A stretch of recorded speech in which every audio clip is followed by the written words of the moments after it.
နော်နောက်တစ်ခုကအင်္ဂါသားသမီးတွေစနေကြိုရောက်တဲ့နှစ်ကိုဆရာမပြောမယ်နော်အင်္ဂါသားသမီးတွေစနေကြိုရောက်တဲ့နှစ်တွေကဘယ်နှစ်တွေလဲဆိုတော့တဲ့နော်3နှစ်17နှစ်19နှစ်28နှစ်35နှစ်43နှစ်51နှစ်59နှစ်68နှစ်85နှစ်အဲ့ဒီပိုင်းခြားတွေဖြစ်တယ်ဒါဆရာမ85နှစ်မှာဖြတ်ချထားတာပေါ့နော်ဒါပေမဲ့လို့ဒီပေါ့နော်နောက်ထပ်လေဒါဆရာမအတူချုပ်ပြပြထားတာပေါ့နော်ဒါ85နှစ်တဲ့အသက်ရှိရတဲ့လူတွေရှိပါတယ်နော်ဆရာမအမေတော်မှ85နှစ်လေအမေကျမ်းမာတာတောင်မြည်လို့နော်အဲ့တော့3နှစ်17နှစ်19နှစ်28နှစ်35 43 51 59 69 85နှစ်ပေါ့နော်နှစ်ပိုင်းတွေကိုရောက်နေတဲ့အင်္ဂါသားသမီးတွေဟာစနေဂျိုနေတာတက်ခတ်ဖြစ်ပါတယ်နေတာရဲ့သဘောတရားသည်ကဲ့ရဲ့ဆွဆွဲပြစ်တင်အမှုခင်းချုပ်နှောင်ထောက်တန်းအုပ်စုကွဲမတော်တဆအက်ဆီဒင့်ဆိုတဲ့ဟာတွေဖြစ်တတ်တယ်နော်အဲ့တော့ဒီနှစ်ပိုင်းတွေမှာရောက်တဲ့သူတွေဒီဘာတွေဖြစ်တယ်လဲဆိုလို့ရှိရင်ငယ်ရတဲ့သူတွေဆိုလို့ရှိရင်နော်အမှုခင်းတွေဖြစ်တတ်တယ်အချုပ်နှောင်တွေဖြစ်တတ်တယ်ချစ်သူနဲ့ကွဲတတ်တယ်နော်အိမ်အောင်တွေဆိုလို့ရှိရင်လင်မယားတစ်ချက်စကားများမယ်အရင်တော့ကမကွဲခဲ့ပဲနဲ့တကြောက်တော့ဖြစ်နေတဲ့လူတွေဟာဒီစနေကြိုရောက်ရင်ကွဲကိုကွဲပြီ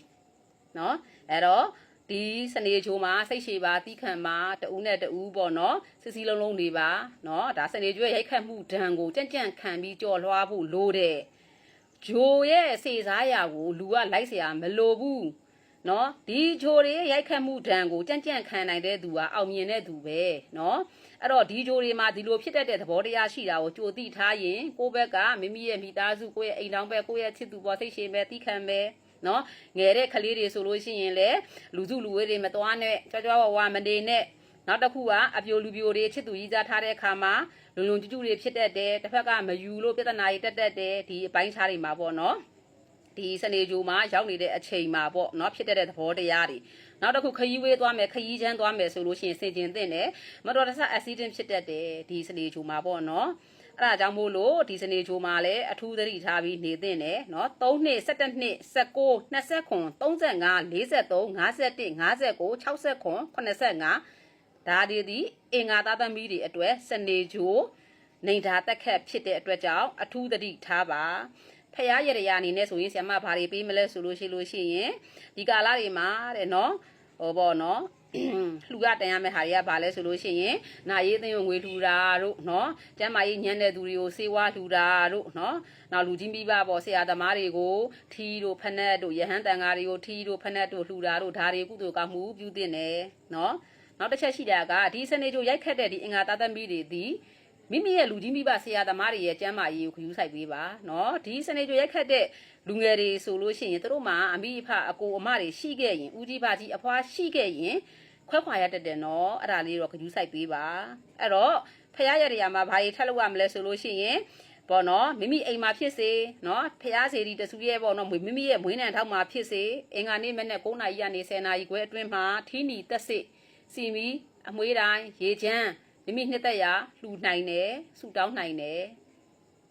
ဒါလည်းပဲဒီလိုပဲကျမ်းမာရေးညံ့တာတွေပြဿနာတွေဖြစ်တာတွေဆိုလို့ရှိရင်နော်ကိစ္စဝိစ္စတွေရင်ဆိုင်ရမယ့်အခါတွေကြာလို့ရှိရင်ခန်းကော်ညွန်လေးနင်းပြီးမှအိမ်ရထွက်ဒါသည်အင်္ဂါသားသမီးတွေခန်းကော်ဆိုတာကခိုက်ဖြစ်တယ်နော်